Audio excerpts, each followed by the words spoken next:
number of billionaires, and I've talked to people that are, living in a ditch, that are homeless. But I treat them the same, right?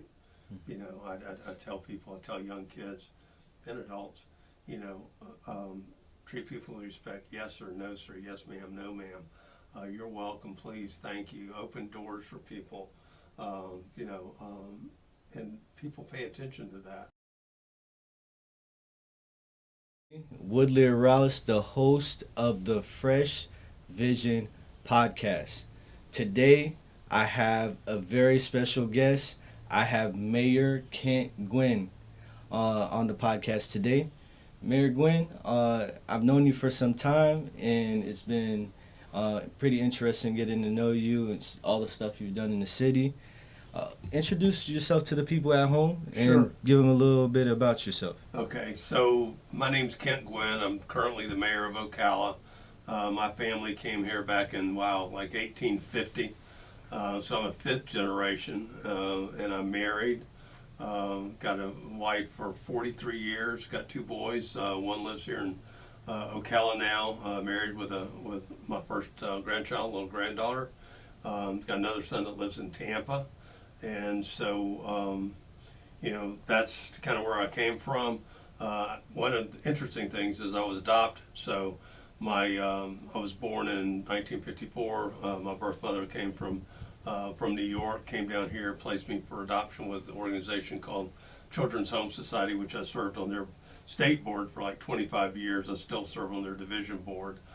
So I kind of credit them for kind of giving me life. Her doctor up in my birth mother's doctor there in New York said, "Hey, there's an organization called Children's Home Society. You can go there and place a child for adoption, and then come back, and all's good. All was good." So yeah, so that was kind of how I got to Ocala. So I'm real thankful for that. So anyway, so that's a little bit about me as far as that's concerned. Um, you know, when I got into business, I got married when I was 25, and so I was working at the time it was Barnett Bank, and then I went to work for another bank called First Marion Bank, and after about 2 years, I kind of figured we had our first child, and was like, you know what? If I want to make some money, I need to work for myself. And so the harder I work, the more money I can make, because it's not going to happen at the bank. And of course, banking's changed a lot since 1982. However, I would tell you, or any entrepreneur, if you get in a position where you can, be your own boss and work really hard, that's a great thing. You just have to kind of be disciplined enough to do it. But it's a great position to be in, to work hard and see the results of that effort. So, the podcast is about fresh vision. So, the concept came from when I was in college. Right. And I was in a situation where I couldn't really see how I was going to get out that predicament. And I would work hard and I'd pray for fresh vision. And I felt like along that journey, as I continued to put in the work, God would unveil the next steps I would have to take. Right. So you went to college, you got it. You went into basically a corporate setting. You built your skills up. What along the way provided you the vision to get into politics? Politics, yeah. So let me back up on that, because you say, I got, some insight or whatever, when I was in the banking business. But let me tell you where I really helped me out a lot. When I was in the 11th grade, there was this men's store here called Griner's Men's Store. There's a gentleman owned it named Augie Griner. And so I would go in there and, look around, and, everyone said, he's not going to hire you. He said, that's where the rich people buy clothes. And I was like, okay, because I lived on the northeast side of town. On the other side of the tracks is where I grew up, and we didn't have a lot of money, but we were okay. And so that was a big deal to me, grinders and all this nice clothes and stuff like that. So anyway, he hired me, and so I started working for him. Just met a lot of really interesting people. One of the things that he taught me is talk to everyone. Don't ever judge anybody by the clothes that they wear, whether it's a suit and tie or, khaki pants with, chewing tobacco Right. all over their shirt. Because you never know who they are, and, just don't judge people by the clothes that they wear. So that was one of the things I learned, and I learned, to be approachable, talk to people, and that helped me tremendously. A lot of the people I met there at that store, when I got in the insurance business later on, and the banking business, more so the insurance business, I called on and did business with. So that was kind of where I kind of helped me a lot in life. Had it not been for that, I would have maybe learned it somewhere else, but he really taught me that early. Awesome. So, one thing that people don't realize, everywhere you go along that journey, you're acquiring certain skills and you're building relationships. Whether you're the guy who's bagging groceries at Publix, Right. or you're the manager there, you're building relationships. You get to interact with people different times throughout their day, and you're building a brand. Whether you're building a brand within your organization or you're building a micro brand within somebody else's organization, the way you conduct yourself with people remember that. Sure. And when you step out to do certain things, people are more apt to back you up because people do business and interact with people they know, like, and trust. Talk about a little bit how your brand as a business professional and just being around for so many years in different auxiliaries helped you when you went into the Sure. political field.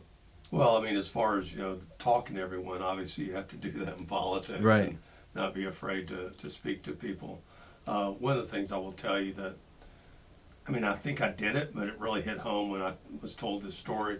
There was a girl named Megan Shea that worked for the centers, and, we were out raising money to build a youth psychiatric facility for the centers at the time.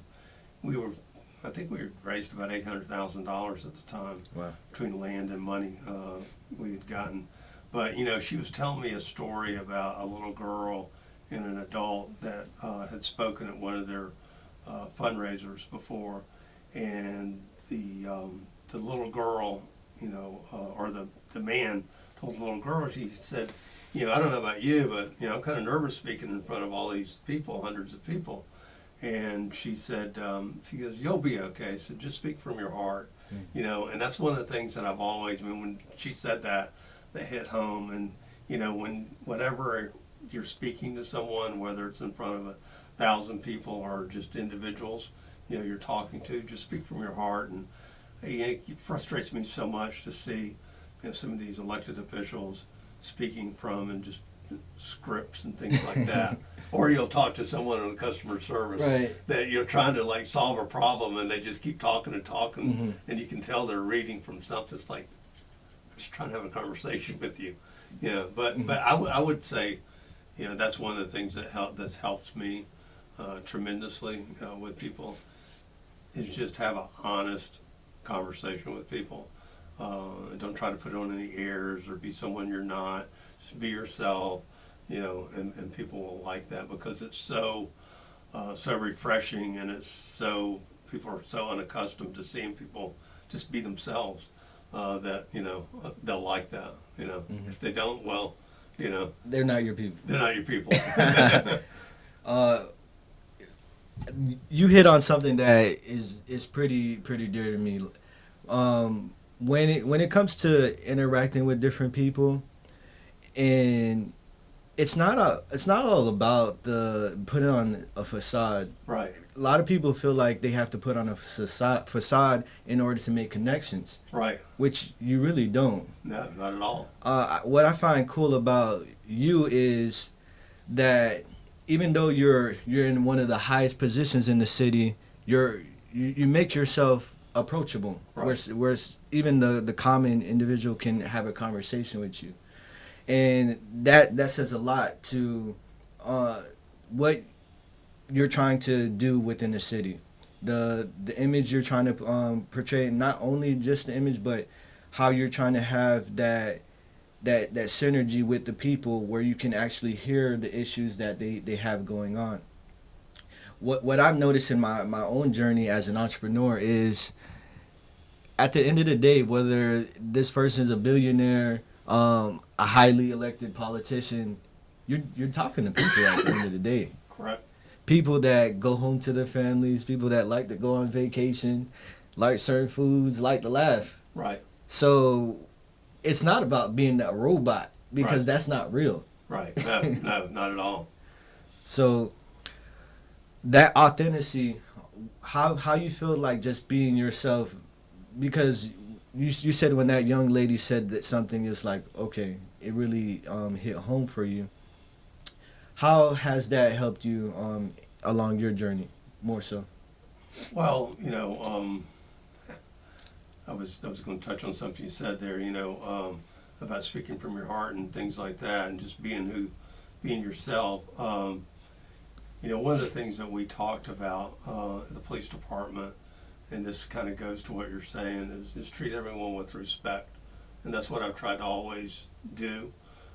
Whether you're a billionaire, and I've talked to a number of billionaires, and I've talked to people that are, living in a ditch, that are homeless. But I treat them the same, right? I tell people, I tell young kids and adults, treat people with respect, yes sir, no sir, yes ma'am, no ma'am. You're welcome, please, thank you. Open doors for people, and people pay attention to that. One of the things I've found, no matter how much money you have, people have the same problems that you and I have, right? Right. They may have, their marriages may be struggling, or their kids may be addicted to drugs, or they may have in-law problems, they may have, business problems, whatever they may be. They're just maybe, if they're billionaires, they're just bigger than yours, but they're Right. still, in their mind, it's a problem that they got to deal with and struggle with and try to fix. Exactly. But they're just real people. Mhm. At the end of the day, there was a guy, he was owned a really, really large company. You've used it before. I used to talk to him in the men's store and sell him clothes when I was, in the 12th grade and, in college. And I saw him when he was 92 years old, a couple of years before he passed away. And, he remembered me, and, we talked, and he was joking with me. He said, I understand you used to sell me clothes. I said, yes, sir. And he goes, well, look at me now. I said, I look terrible. And I said, no, you look good. And, but yeah, it's, yeah, you just treat everyone kindly and with respect, and it just goes a long, long ways. And, sometimes people will come back and go, hey, I don't know if you remember me or not, but I had this going on or that going on. You called me, and you came to see me, or, I met you, and you helped me out with whatever it is. And that's one of the things that I do. Is I publish my cell phone number, because I think as an elected official, you're a public servant. You should be accessible. So if someone wants to get in touch with you, call my cell phone, or they'll call City Hall and want to talk to the mayor. And I go, okay, well, here's a cell phone, and so we do that, and it's good because you get to meet a lot of interesting people. Have you gotten any prank calls? Of course. But I would say that the vast majority of the people, they respect using your number appropriately. I don't get calls at 3 o'clock in the morning or 2 o'clock in the morning, just messing with me or anything like that. People are very kind, and they call me when they need me. So if anybody says, oh, I've been trying to call you, you're so hard to reach, and this, that, and the other.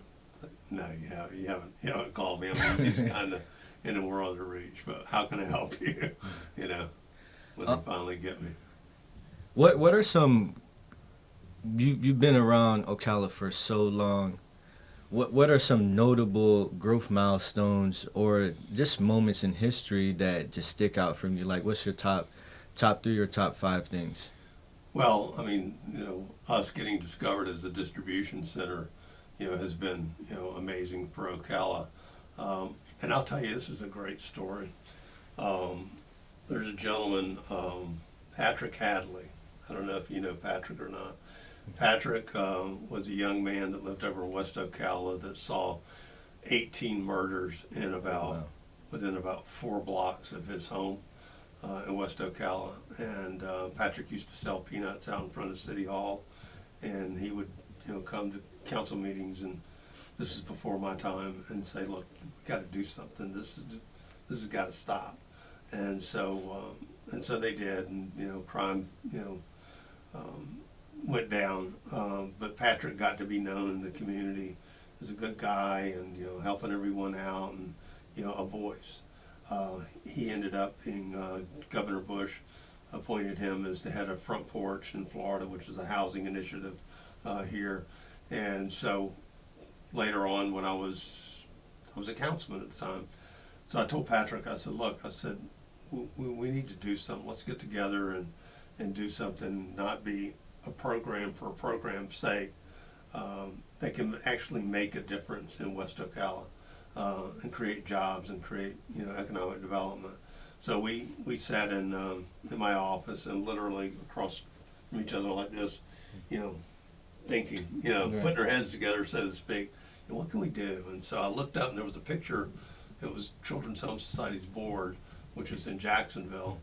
And I remembered, I said, Jacksonville did this enterprise zone. And I said, let's do that. And so it's very successful. And so we called our state representative, who was Chuck Chestnut at the time, talked to him. He goes, well, that'd take an act of the legislature to do that. I said, okay, so what's the next step?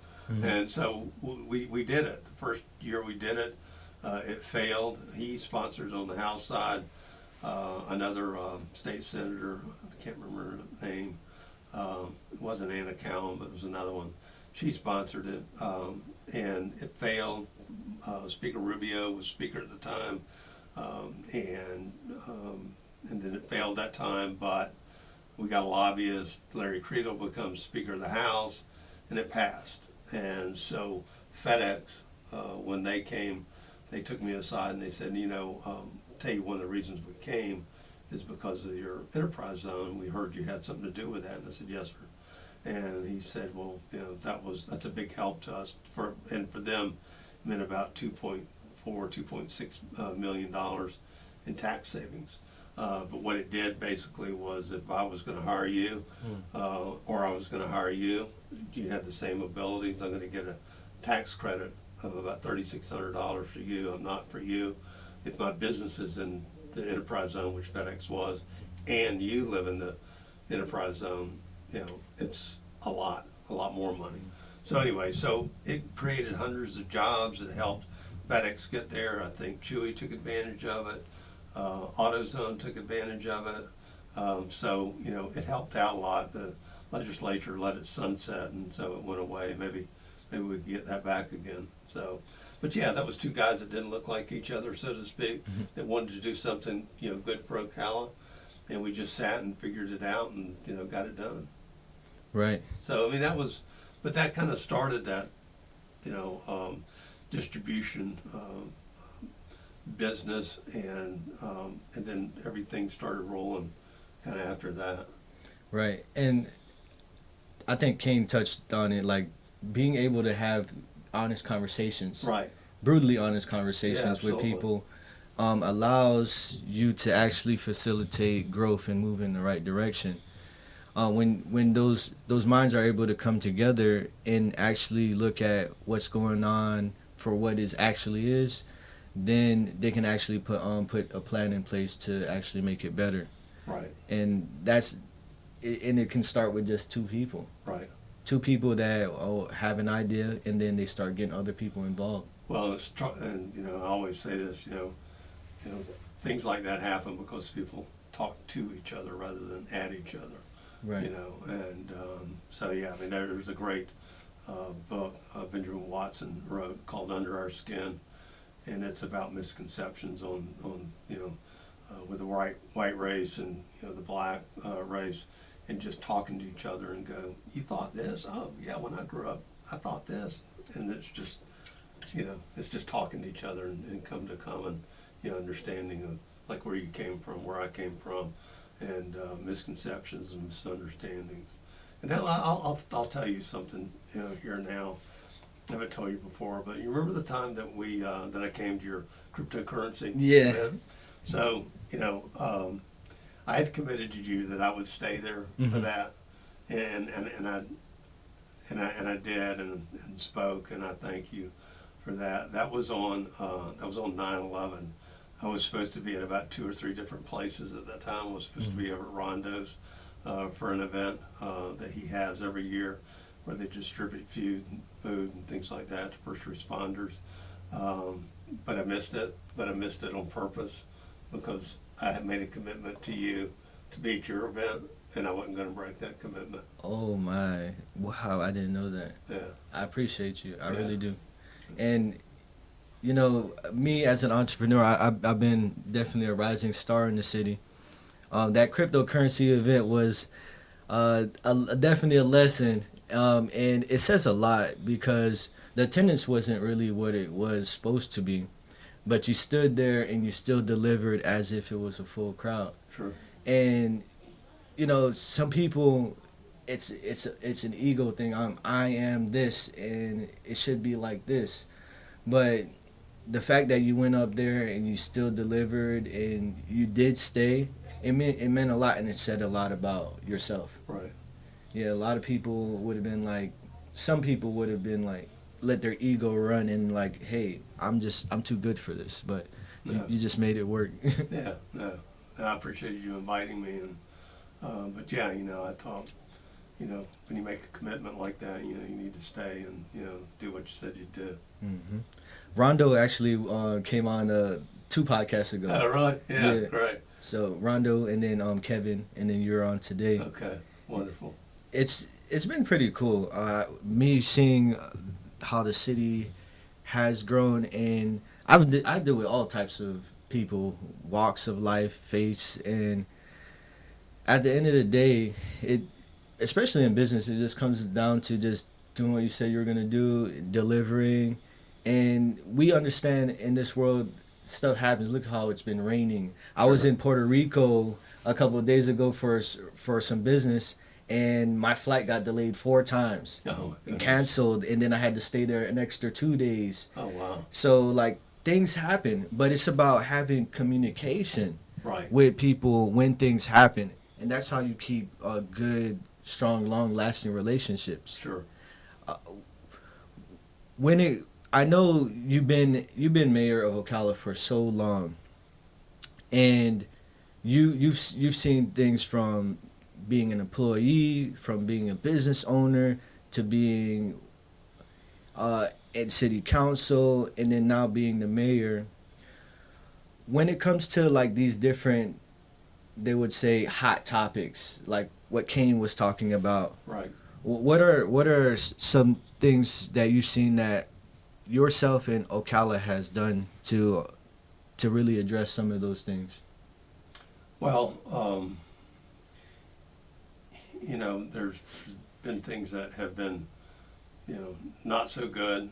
People that were saying that, hey, we're trying to build a bridge, and actually there's a group called Bridges, and that was more, to me, burning bridges down rather than connecting. But I don't think they're around anymore. But no, and just like the honors conversation I was telling you about, I had with Mr. Hadley, there needs to be more of that. That book that I talked about, Under Our Skin, I talked about, all the community reading that and getting together in groups and, talking about that, the misconceptions. But there just needs to be, like Kane, has talked about, and I've had him in my office, talking and everything. And yeah, he's spot on about that, about having open, brutally honest, conversations.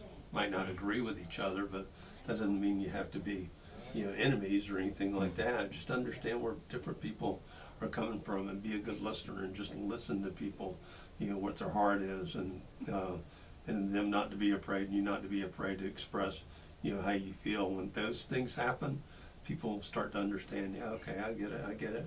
This is why he or she feels the way they feel, and I can understand why they do, because they came from, this situation or that situation. Yeah, that makes sense. I would too. Had that happen, to me, and they need to be open enough to listen to you and go, look, here's why I think, what I think. But it's I think more of that needs to go on. I think with what Cain's being here and starting to talk about and getting some of those conversations going, I think a lot of that will start to happen. I mean, like you and I mean, when I first met you, I was running against Manal, Right. And she was doing work with, so I was like, man, I don't like that guy.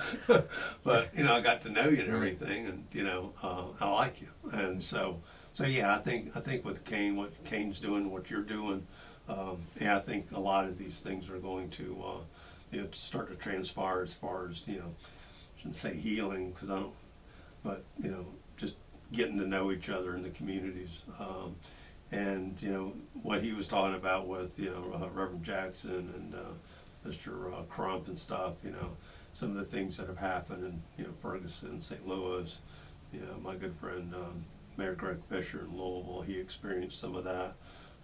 Yeah, that can't happen here. Not going to happen here. So yeah, we need to be attentive to that and make sure that doesn't happen. And I don't think it won't be people from here that would cause riots and things like that. It'll be people that don't live here that will come here that have no respect for you or me or the city businesses. Yeah, your business here. That maybe they would want to burn this down. Yeah. No. No, and so yeah, it's but we need to just pay attention to that and help people understand that when you come to Ocala, you need to come here with respect. I have no problem with people protesting peacefully, but what's happened in some of these cities I just mentioned wasn't protest. There were riots, and people were killed, properties damaged. It's like Cain was talking about this morning about people lost jobs, and that affected their family and other people's family, and so yeah. When I think what's most people don't really look into is there's different people. You can have relationships with different people, and not everybody's gonna like each other, which Right. is okay. Exactly. Yeah. Which is okay. And just because you have a friend that doesn't like another friend doesn't mean that you have to dislike that person or show Right, any no. animosity towards that person. Right. And being somebody in the public eye as a business owner that a lot of people look up to, or a politician that a lot of people look to for strength, you can't be a highly emotional creature. You Not can't at all. You can't. And you're supposed to, you need to be able to amicably deal with people. And if I'm big on trusting God and moving with that type of love. So that's what I want to Exactly. put out to different people. I don't want to treat somebody like I wouldn't want to be treated. Right. Exactly. So Golden rule. that's how you're able to build those bridges and not Right. destroy them, because things happen. Like, things will always continue to happen because this is the world we live in. But just because one thing is one way one day doesn't mean that it cannot be a different way another day. No, let me tell you a quick story of Juneteenth, and I'm sorry we didn't have that. Hopefully, they're talking about doing it in 24, but it'd be nice if they could have it before then. But I had done a proclamation. It was a Confederate Memorial Proclamation. It had been done 7 times back in like 11, 13, 15, 17. It had been done 2 weeks prior at the county commission office. Not a word was spoken, not one word, complaint, nothing. So I did it, and at the time I was in the middle of a campaign, Guinn campaign with Commissioner Phytos, and it was like the end of the world when I did that. People were, you should resign, you should be removed from office. and just on and on and on. They even talked about it on the Daily Show. Oh, wow. At night, and making fun of me about that. And but about 2 weeks later, week later, I was in a debate over at the Krosky Center, and afterwards, a girl named Sherrington Houston, who did the Juneteenth, Jessica Hadley came up to me and spoke to me, and Jessica introduced Sherrington, and she said, "This lady wants to speak to you," and I said, "Sure." And she goes, "Hey," said, "I wanted to meet you and just, understand where you're coming from with this Confederate Memorial and get to know you and this, that, and the other." And I said, "Oh, great." I said, why don't you come to my office, have a cup of coffee, talk, get to know each other. And so she did, and we sat and we talked and this, that, and the other. And she said, "Do you know about Juneteenth?" I said, I've heard of it, but I don't know all the details. Won't you share with me, some details about it?" So she explained it to me. She said that was, when the slaves in Texas found out 2 years after the Emancipation Proclamation that they were free, they found out about it. And I said, "Wow." I said, "That sounds like a reason for celebration." And Right. she goes, "You think so?" I said, "Oh, man." I said, "Absolutely." I said, "Let's have an event. Let's have Juneteenth. The Krosky Center, and we can have, vendors, we can have music, food, and everything." And she goes, "Really?" I said, "Yeah." I said, "Let's do it." So if you ever want something organized, she's the person you want to get. Boy, she got that organized. She had all these committees and things, put it together, and we got COVID when we had it. We were trying to have it the first year. COVID was going on, so we couldn't have it. Then we had it, I think, the next year.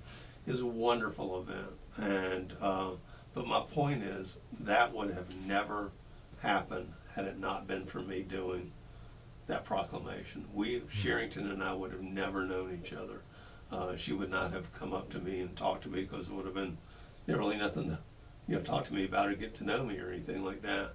But that was because of that. Before that, a couple of years, I think, I got accused of being, along with 4 other mayors and 4 United States senators, being in the KKK. And it was just absurd. NAACP came out and said, "No, that's not true." Other people came out and said, "Yeah, that's ridiculous." And so even the group, it was an anonymous group pretending to be the anonymous group, came out with this on a Monday. The real anonymous group was putting out their real list on Thursday, and even they said, "Hey, appreciate the efforts of the people that put the list out on Monday, but we'd rather have a shorter but accurate list, and these people that were named on Monday are not in the KKK." And I came out and said, "Hey, I hate and despise everything they stand for, and it's ridiculous." And so a couple of weeks later, a guy calls me, Lorente McCray. Mm-hmm. And I didn't know Lorente at the time, and my assistant, she knew him from him coaching football over in Denell. So we talked and everything, and got to know each other over the phone. And he said, "You sound like you're a religious man, man of faith." And I said, "I am." And I said, "You sound like it too." And he goes, "Yes, I am." And I said, I said, "There's a verse in the Bible." I said, "I can't remember the chapter and verse at the time. I know it now. It's Genesis 50:20. It talks about what men meant for evil, God meant for good." Mm-hmm. I said, "That's our verse." He goes, "Okay." He said, "I got it." He said, "I want you to come out to Denver and meet my mom, watch me play." And so I went out there and watched him beat not Peyton Manning, Tom Brady, double overtime, and they went on to win the Super Bowl that year. So I got to know him through that. We still remain friends. He was in some trouble recently. Charges were dismissed, but went down to Lake County and stood in front of a judge and spoke for him. And but those relationships, they just don't happen. That would not have happened if something bad hadn't happened first. Right. But something good came out of it. So as you're going through, life, or you're going through business and things are gloomy, and you think, "Gosh, why's God let me go through this?" Or, "Man, this is terrible." Just like, it'll be a brighter, sunnier day down the road, and just learn from whatever you're doing that's bad at the time. Just take some notes and remember that, hey, this ain't gonna last forever.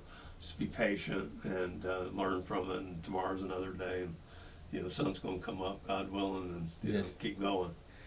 Me, as I continue to grow, like, you have so many eyes on you, and sometimes it happens faster than you would expect. Right. You have a lot of people watching you. You're under a microscope. Right. If you make any type of mistake, it's criticized. Uh, Being in the public eye for so long, not being a human being, because Yeah.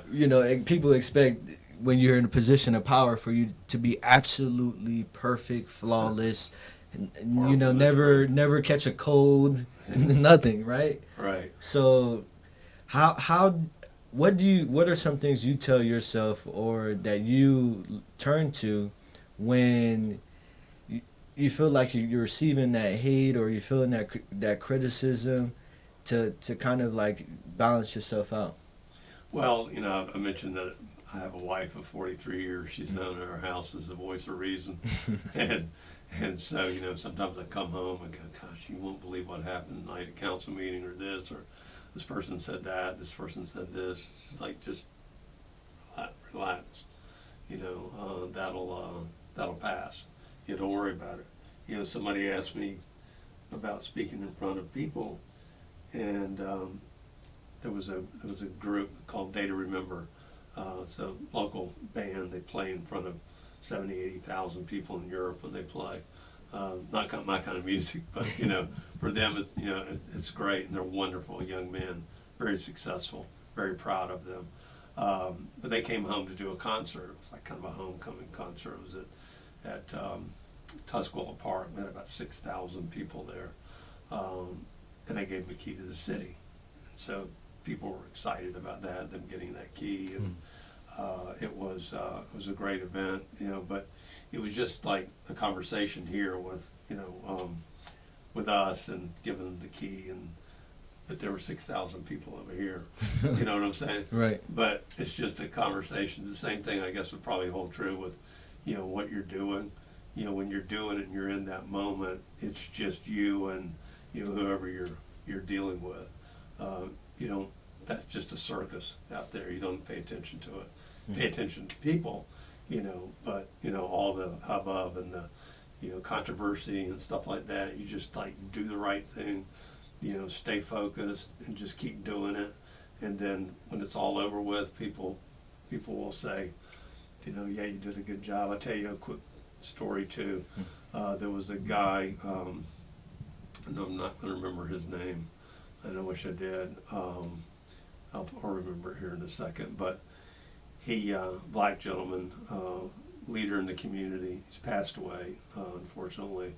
But when I was hiring Greg Graham, everyone said that, Rodney Smith, who's black, he was deputy chief at the time, should be the chief.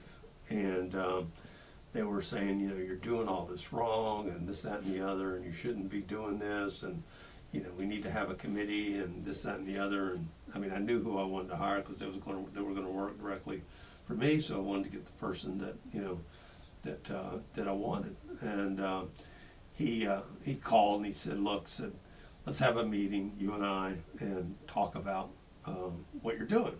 I said, great.